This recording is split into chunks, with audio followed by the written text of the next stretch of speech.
They said you would give me anime dub. I can't wait to see who will voice act in our anime dub. Will voice of Goku be in it? Will you get back with the voice of Broly? Psych! You thought! How could this happen to me? I made my mistakes. Here's the story as we know it. Interspecies Reviewers was an anime that jolted up a lot of controversy by being overly lewd and sexual, without the knowledge of the companies. And because of that, they took it off the air for being their most sexual show they ever had. Some even theorized it was because of their app from the App Store, and if they showed that, Funimation may lose their privileges of putting their content on the App Store. On its face, it seems like a logical and consistent argument. Now here's why it makes no goddamn sense. And after, I'll provide an alternative explanation that jumps through even less hoops. Even if you don't agree with my reasoning, this logic still fails. The argument started from this statement by Funimation, which is neither here nor there about the why. Deductive reasoning will have to be at play. And on the surface, this argument does hold up. But upon further inspection, it falls flat on the floor. Interspecies Reviewers is the most lewd show they've ever had, subbed or dubbed. And it shows sexually explicit material that could get it removed from the App Store, which is a factually true statement, and this would completely hold up A-OK if we were talking about the uncensored version. The problem is here, we aren't talking about the uncensored version. We are talking about the censored version, which changes most of this statement into being false. The most sexually explicit would be a bit debatable, as there are other animes that are indeed censored, but could be seen as more explicit, as it actually shows more. And then we get into the argument of what is considered more sexually explicit. Text, audio, and fully censored for the lewd parts? Or text, audio, and partially censored. While if it was this black and white, it wouldn't be a debate, but the reasoning it is debatable now would be on how far the text and audio goes. Which a lot of harems' text and audio does go as far as Interspecies Reviewers, but not for as long. Although the audio was never a problem before. And how far they went was never a problem before for the App Store. Thus I don't think it would start being a problem now, although it doesn't stop here. A few more arguments people proposed is this. If they were going to keep censoring it, they would have censored the entire screen, so they couldn't even do it. No, they were already doing this. There was no problem with censoring an entire screen. Anime has done this in the past, anime have done this now, this anime currently did it, and anime will keep doing it in the future. As for the, it would just be 20 minutes of a black screen, no. Anyone that makes this argument clearly hasn't seen the show. It's literally about 1 minute in most episodes, at most. In fact, all the other times is dedicated to either world building or learning about the monster girls, which is also world building, or as the anime calls them, sucky girls, because they're all part succubus. So yeah, anime currently does this, and anime will keep doing this. Unless something drastically changes about how we distribute anime. That is an assumption. Yes. Yes, that is an assumption. Just like the App Store taking it down is an assumption. And when you take a step on land, you're assuming you're not going to fall through the earth. All of these are assumptions, but not all assumptions are created equal. The idea of assuming makes an ass out of you and me is in reference to illogical assumptions, assumptions without any data backing it up, or something didn't go the way you wanted. And that last one's still a little iffy if it fits. There are stuff called reasonable assumptions, such as if no tampering was done on a 1-year-old train and there's nothing on the train tracks, while it has been perfectly maintained, it won't jump off the tracks to hit you. To assume otherwise is just asinine. Assumptions are just part of human life. And if you have data to back it up, it is more logical to assume that it will go that way. Okay, maybe a real life example now, such as someone saying Mal will fix their score for Interspecies Reviewers because they have done it for multiple anime in the past, and the other person says, that is an assumption. Yes, that is an assumption, and the logical one. The only other option to Mal will change it is Mal will not change it, which doesn't fall in line with reality, as well as the person that said Mal will change it was correct. One could say I'm a little bit of a determinist. Not exactly. As I believe if you put people in a predictable environment, the average person in that environment will keep producing the average results, and keep contributing to statistics. As the universe is made up of a near infinite amount of formulas, but if you can figure it all out, you should be able to do a 100% prediction 100% of the time. It's just a matter of finding those formulas. Although I'm not gonna lie, I knew Mal has been working on its voting system for a long time now. Not just because of their announcement that they have been working on it, but there was other fishy things that happened many months ago that may get a video of its own. The next argument. TV services took it off as well. Why are you not tirading against them? This is where I get into why it's a completely different situation. I could say TV scheduling works completely different than on-demand streaming, thus these aren't even comparable, but there are some that won't accept that. It's not acceptable to call me a So here's why they're completely fucking different. There were multiple TV stations that were airing it, and the ones that took it off were, you guessed it, the censored versions. But wait, doesn't that mean they would have taken it off for being too sexual, as well as proving the original point? Absolutely fucking not. As a generalization, companies and corporations exist to turn a profit, unless proven otherwise. When there is censored versus less censored or uncensored, people will go to the uncensored version with rare exceptions. Examples like Shimoneta. It would be in their best interest to, instead of the censored one competing with the others, to just switch to a different anime, and to not even have to fight a losing battle. But if companies are acting in what will drive them the most money, wouldn't they just air the uncensored version? In a perfect world, yes, but some channels like to brand themselves with different levels of what is acceptable and what isn't, mostly due to advertisers. That's just capitalism and economics 101. Now, how is this different for streaming? There's no time slots that they're fighting for, and they have the license to stream it. If they have it to stream so that people can watch it, they can do so. Although without them hosting the uncensored version, they would have to go to piracy for that. Do what you want, cause a pirate is free. You are a pirate. Or wait until the Blu-rays. There is no economic argument for them to take it down, and they still make money from people watching it. As for the, yeah, but they still removed it. Yes, but there's plenty of other places that have it. No exclusivity. And you know, it isn't like they're the only legal streaming source and then refuse to stream it, forcing the only way people want to watch it being piracy. You could say it was bad, but it was just the economical move, which is to be expected of most companies. Not to mention Funimation, if that was really the case, could just not put it up on their app store or block it from appearing on the app store, and just have everything else. And instead, say on the app store, this show isn't available in the app, go to the website to watch it, and then have a website link or something, rather than just canceling the entire show and then having the license and not streaming it anywhere. This addresses the vast majority of the questions. If there's another one that I see often, I'll put an answer to it in the pinned comments. Now, what do I really think happened? I can't say for sure, but you can say I have an assumption, yes, but one backed up with historical precedents. But if you want, you can take that with a grain of salt. I will give my conclusions first, and then back it up with examples. There was a small vocal voice about episode 3, but not about its hypersexualization, but rather about the theme that was presented. About a person taking a potion, HRT, to look like a female, or male prospectively, having sex with them, or marrying them, only to find out later that they were actually the other sex, and for them to flip out or cause havoc. What does this sound like? Oh, yeah, that's right, trans panic defense. It is man! Let's remember, Funimation says it falls out of their standards. Now let's remove the fact that Funimation is decently left-wing, because even left-wing or right-wing people can make the opposite political position, but instead let's look at the past actions to judge this. So, everyone knows about the big three. No, not those big three.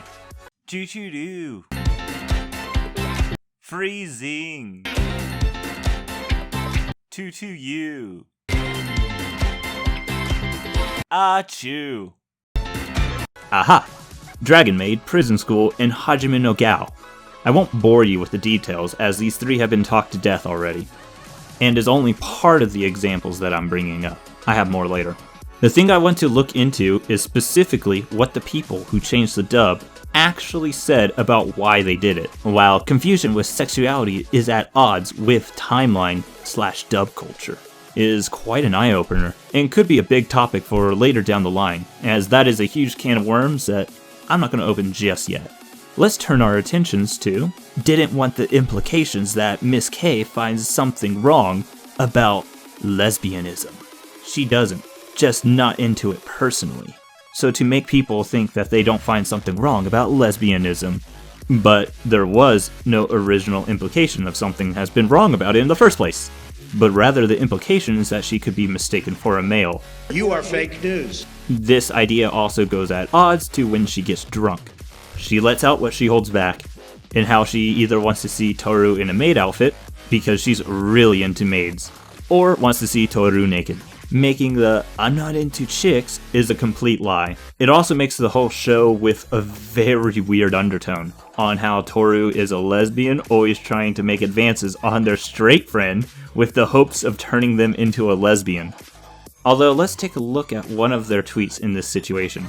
Characters in stories have to start at A before they can get to Z. Well, no shit. Yeah, just great. Let's have a show that teaches us that sexuality is a choice and or taught. Hey guys, if you were ever oppressed for your sexuality, Marchie's changes in this anime is the perfect solution for you. Just choose to be a different sexuality. It's that simple. Or maybe Jamie wants to remove lesbian representation from the media.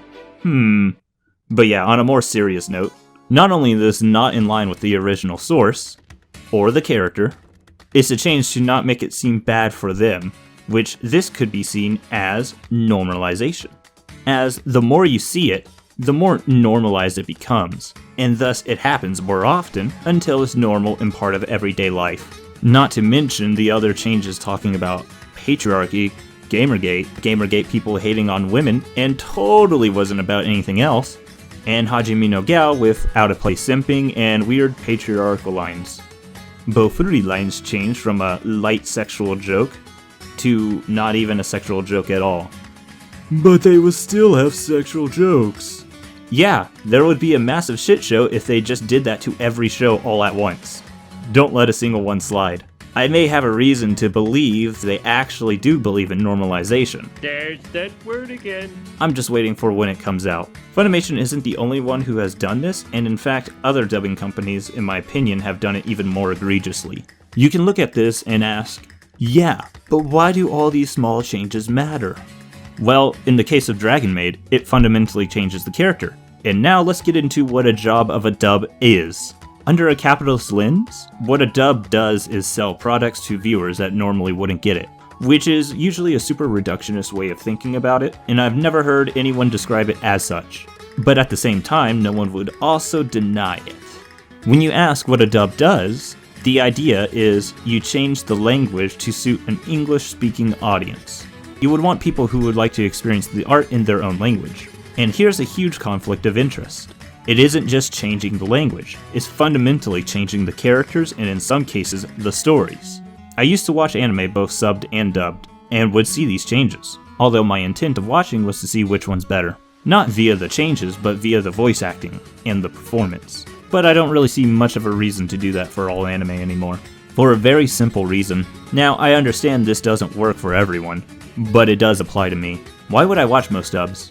Sure, I will still find a few that I think would have been done well, but seriously, after seeing nearly 800 to 900 different anime, and over half of them I have watched both subbed and dubbed, I could say to me, at most there was like 40-ish dubs that were better than the sub, and the rest either really bad or just serviceable. I used to be a bit interested in how the characters were different, but the longer that change goes on, it seems more like a contradiction in the character with a lot of shows rather than a difference in a character. Like bloody hell, even Shield Hero's dub was changed to make Raphtalia into a moron. Although that will be explained in a later video that I'm scripting. I now pretty much reserve watching the dubs of a show only for shows that I really like, which now just makes the dub changes stick out that much more. Which actually gets into the more ironic part about this situation, as the dub of Interspecies Reviewers looked really fucking good. The first episode of this dub is something I very much wanted to see, and could easily say the dub was going to be better than the sub, besides Krim's voice. But now we'll never see that come into fruition. Although, long story short, why do we care about these changes? It's a fundamental change to a character which can turn to be a contradiction later, when there's no reason to change the characters themselves. Why are these small changes important? Well, why make these small changes to begin with? You can bring up the argument that they have to change some words to match the lip flaps, and then I can bring up examples where this doesn't work. Because when they were talking, they weren't on screen, or they could have actually changed words to keep the same message but completely changed it. To Loveru could have easily been translated to get with the times. and there's a few other translations they coulda did. But Shield Hero has no excuse at all, as their lines changes happened when the character was off screen, aka no lip flaps to match, and it was still changed to not make any goddamn sense in the context of the situation. There is no real reason to make these specific changes from a translation perspective, aside from trying to push an agenda. I would say this is an abundance of evidence for it, but definitely not all. And if you don't believe it after this, putting more evidence down there is not going to convince you. Another explanation could possibly be with Sony owning Funimation, and how Sony censors so much of its own work that these standards aren't actually Funimation standards, they're actually Sony standards, which I don't know how likely this explanation could be, but I guess it's a little plausible. Although, there is one more very likely explanation. One that is so likely, everyone overthinks Funimation's intentions and making them out onto a 5D chess level of intelligence. Here we go. Funimation is incompetent and doesn't know what it's doing, and incompetence shouldn't be rewarded. I'm kind of retarded. But yeah, you can write this off as a conspiracy theory. Funimation never put out a statement on exactly why it was gotten rid of, besides that it didn't meet their standards. And I would say I have a fuck ton more reasons to back mine up, while the "it's too sexual for the app" argument doesn't even hold water. But I suppose that's just another assumption. And as always, I bid you adieu. Thanks for watching. Fan art time! And today we have some amazing fan arts done by the Max Screen Kiki. If I remember what the context was, at the time I was actually talking a lot about Yu-Gi-Oh! On Twitter, and how Yu-Gi-Oh! Is actually pretty amazing despite all the flaws that it has. I highly recommend following Max Screen Kiki. They do amazing art, and not just the ones of me, but usually scrolling through their art is just a delight to see. They're pretty talented to say the least. Give them a follow. The next fan art is a hilarious little reaction image of me laughing as if I was Kira, which is just me every single time I just see drama and controversy across my timeline. Very nice. Next fan art is also of me being the Joker, which both of these, the Kira and the Joker, are done by the same person, George Joseph Grimack, which I really love the Joker one. I think I'll use it for my Twitch. They're little simple edits and everything like that, but oh my gosh, do they make them so effective and hilarious. I love it. The last fan art is one I accidentally missed, so I'm actually going to post it right here, by Otaku King 69, which I couldn't find a Twitter for it, but instead they have a DeviantArt, a Pixiv, and a YouTube. All of them are Otaku King 69. You can give them a little bit of a check out if you want.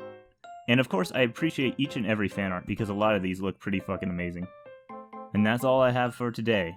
And as always, I bid you adieu. Thanks for watching. Roll your windows up, pussies, you're uptight. You can't possibly bump this at a red light. You wouldn't even fucking want it, it's hate speech. I didn't even know they was recording, they take me.